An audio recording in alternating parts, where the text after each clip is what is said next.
Hello everyone, today I just want to be very brief in sharing my thoughts about a recent debate between Leighton and James White. Sorry, I'm like trying not to say the doctors and all of that.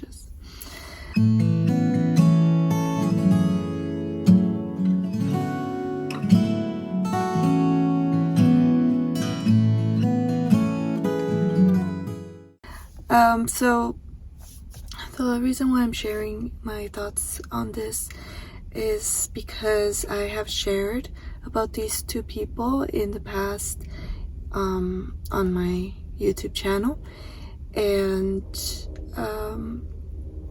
it's been a while since I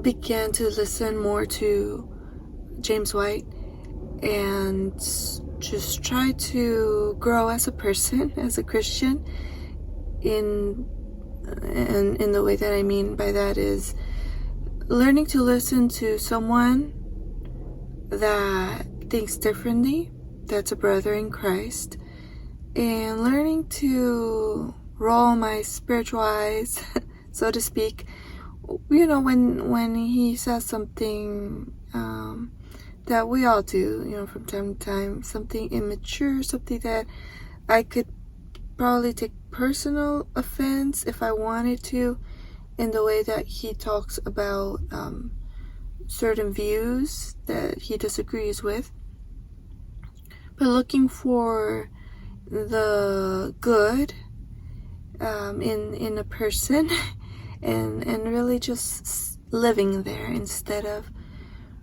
just having so much resentment and bitterness towards someone because of all the bad things someone else or another side is constantly pointing out about this person.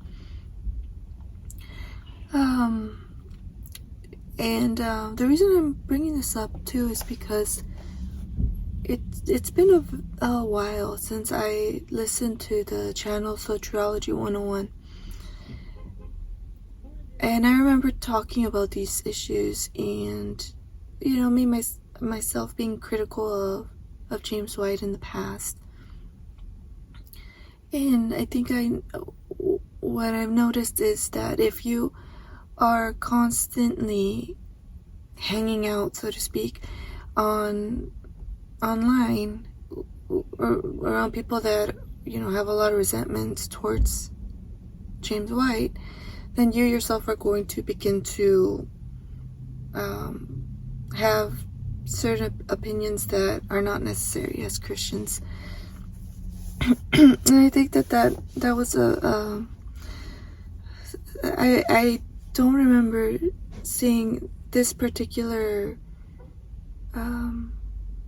behavior out of Leighton in the time that I was listening to him, and something very negative that I observed in the debate, and I do think it's because of you start to hang around with certain quarrelsome people. They start to be just bad influence on you, I think. And I think if I'm being quite frankly honest, I think that Leighton respectfully, is also someone that is, maybe he has good intentions, but if you listen to him only, you are going to develop a very critical opinion of James White. So and for everyone that's saying, hey, that's not fair, sure, James White also is not someone that doesn't also say negative things about Leighton and his followers as well. Like, some of them are very critical of certain, and it's funny because it almost sounds like these two men have disciples, and that's what my point is. Like, you guys are missing it because we're following Jesus. We're not following Leighton We're not following James White. We're not, so we live in this world where where, yeah, we have to work together, and then one day, it will be very obvious to everyone what the truth is and who was right, who was wrong about this or that. And yeah, it's just, there's a right way to live in harmony with brothers and sisters that disagree with each other. And in this time that we're living in, it's very important to protect this the sacredness of debates. Being able to have a respectful intellectual conversation, so to speak, interaction with different views without bringing all of our things that should actually be spoken to a counselor with.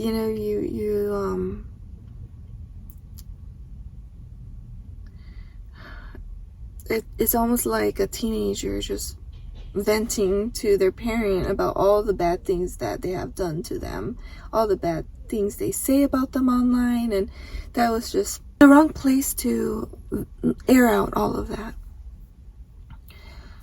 For Leighton Flowers about James White. So obviously I'm not a Calvinist, so if there was a view that represents is more consistent to what I believe the Bible teaches, it would have been Leighton Flowers. So I was really I had high expectations because these two gentlemen had a prior debate, and I thought that both were going to learn from it, and just we were going to really hear some top-notch stuff. And I even shared it on my X account on Twitter. And I was embarrassed, honestly. Like, I try not to share, things that are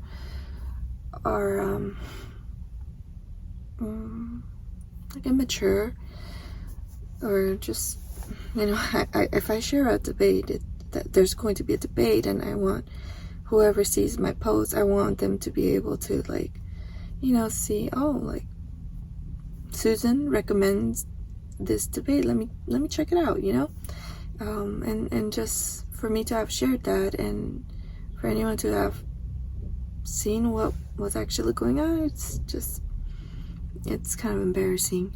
Lots of strange things, like, I don't know, maybe the church can inform people about where they can use the restroom, first of all. Like, maybe that can be said off the video. Just start with the actual debate, But interesting, the things that were said about, I obviously joking sometimes, I'm assuming, but maybe not so. Just the way that they had to give each of the men a turn to use the restroom, like, or just give separate rooms or areas where people can go and just be separate, because you can't have these two men and the two followers in the same space, because they're very not mature, I guess, to be able to be in the same space as someone that disagrees with you.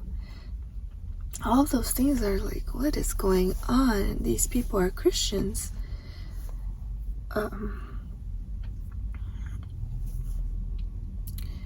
Leighton Flowers started his debate making fun pretty much of the jokes.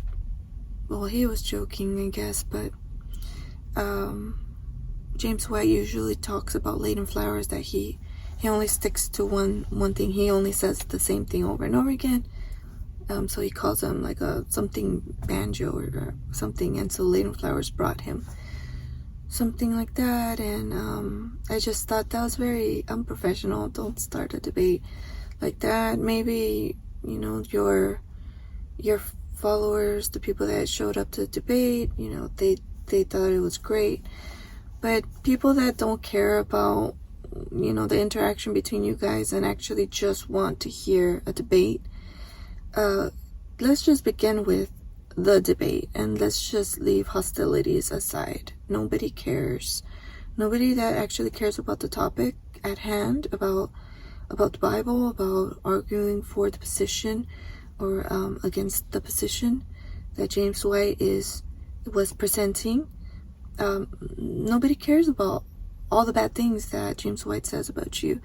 It is expected that if you're a mature Christian, that you will deal with that in the right way, in the right place. And so first of all, I thought that was embarrassing too. And then it seemed like there was a lot of pressure on Leighton. A lot of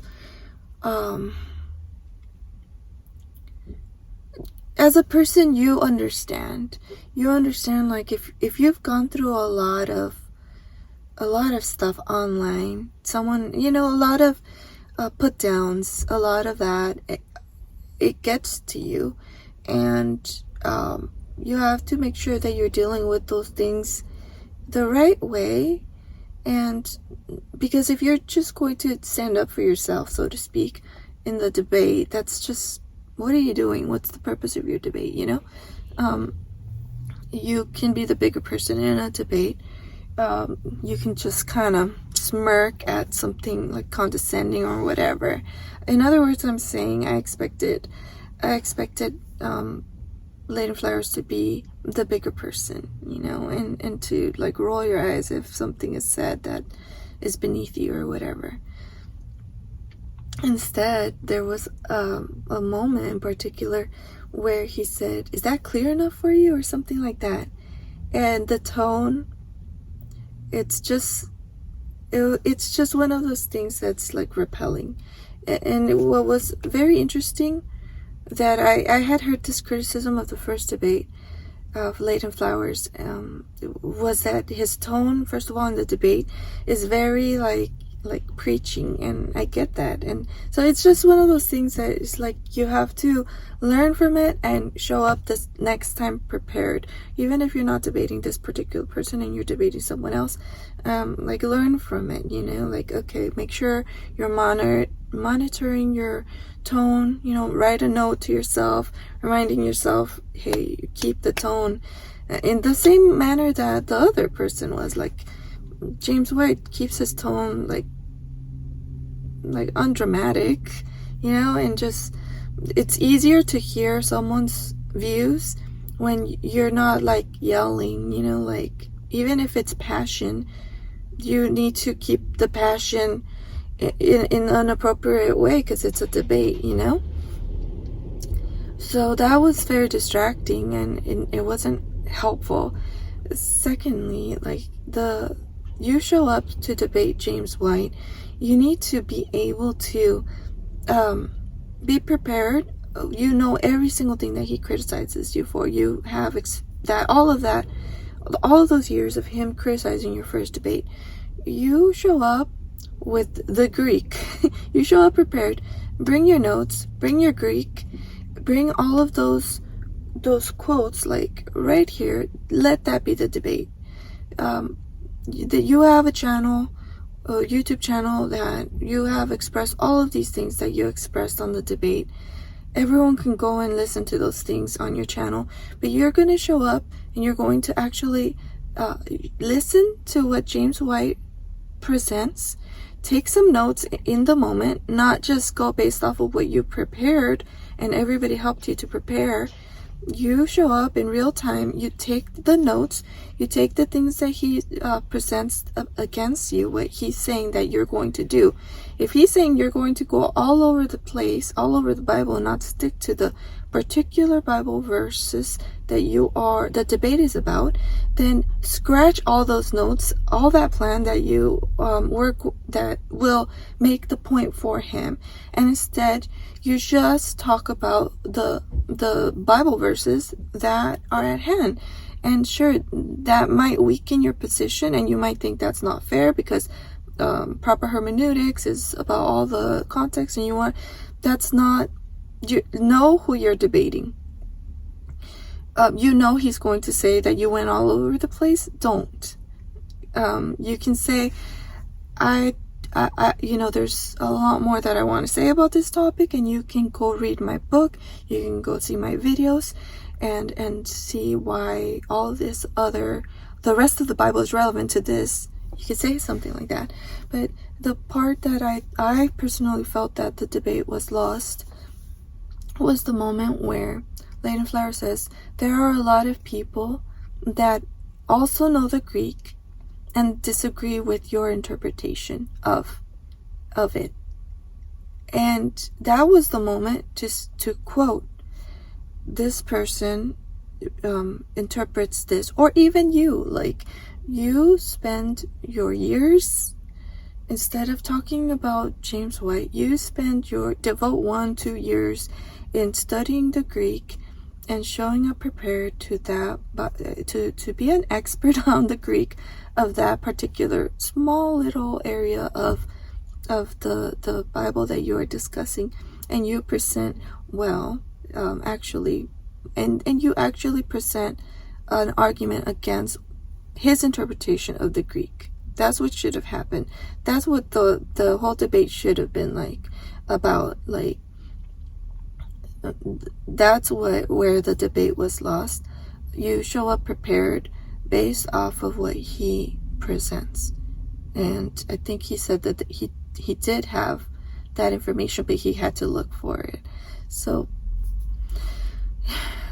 those are my opinions. It would have been interesting to hear how Leighton Flowers could have said, this is why your position on the Greek is wrong. And that would have been like, here we go, here's the top-notch debate that that we were expecting. Instead of just, is that clear enough for you? Like, you don't lose your temper. And if you cannot debate someone because of the emotions that I'm not belittling, and I'm sure that you're entitled to feel the way you feel, but if you cannot debate a person because of all of that, then you shouldn't, and because it's just going to make it worse. The person is going to continue to say how unprepared you are and how not knowledgeable of the Greek you are and all of these things. So I just noticed a lot of little things about bringing up the behaviors of James White on Twitter. You're just giving your, every single time that happened, it's it's very unprofessional. And what is the point? What is the point of why you're debating? What is the point of you writing a book in response to James White? And this is where I've detached from the whole provisionism, being labeled as one, because I don't get the feeling of being proud of being a part of that, because if it was we are the bigger person and we are striving to be more like Christ, and we're intellectuals, and we're not all about intellectual pride or about holding on to grudges and just venting all of that, that would be something I would love to be a part of. But I've had to detach myself, because it's just, what are you about? If you are a campaign against Calvinists, well done, because the debate was mentioning Calvinists and Calvinism, and is that really what the debate was about? There was one person, he's a Calvinist, but why are you mentioning Calvinists?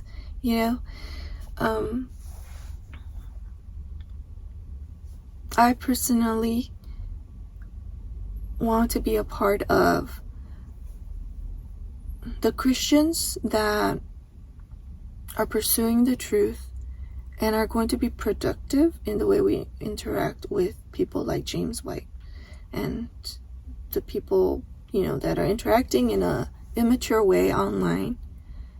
Yeah, be the bigger person. And why are you interacting? Are you interacting with them just because of all the people that are listening to them? Well, why don't you actually talk about what you are about, what your beliefs actually are? Why don't you leave out Calvinism? You know, because you don't have to talk about everything that Calvinists believe in order to help a Calvinist leave Calvinism. You can just present the Greek, you can present your views and not mention Calvinism at all. Okay, so let's just say that what if this is Leighton Flowers' ministry to do exactly what he's doing, to say things exactly the way he's saying.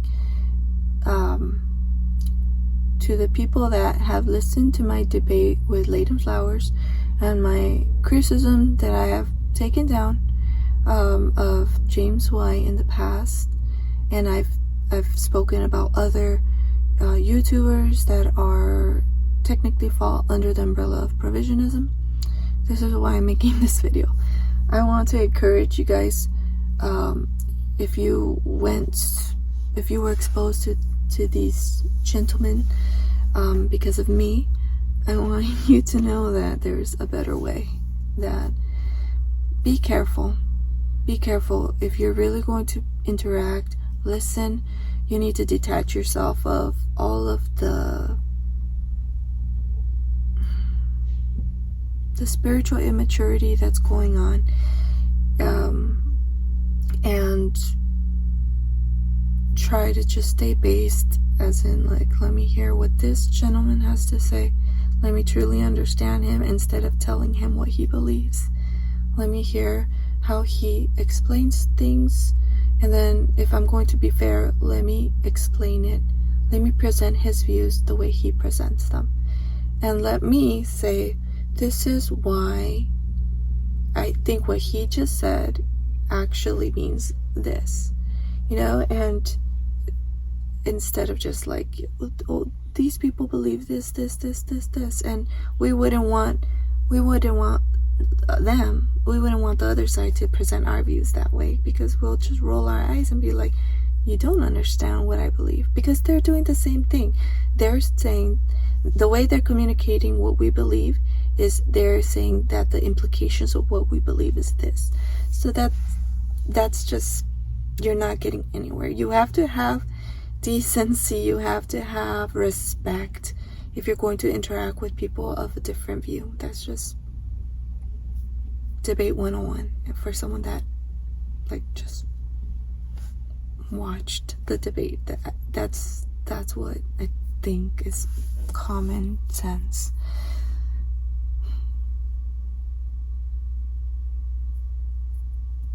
That was a little dramatic, huh? My reaction. I was just disappointed, and it's okay. You know, I'm sure if we go back, we can find some good points from both sides they presented. I wonder how people actually walked away from the debate. I mean, look at me. This is how I walked away from the debate. Not really focusing on the topic at hand, but on everything that went wrong instead. So, yeah. That's about all I'm going to say about this. So thank you so much for watching, and I hope that you will subscribe if you're not a subscriber, and you'll like this video so that more people can come to this channel and learn more about what it means to follow Jesus in an everyday kind of way, in a debate kind of way as well. I'll talk to you on the next video. Bye.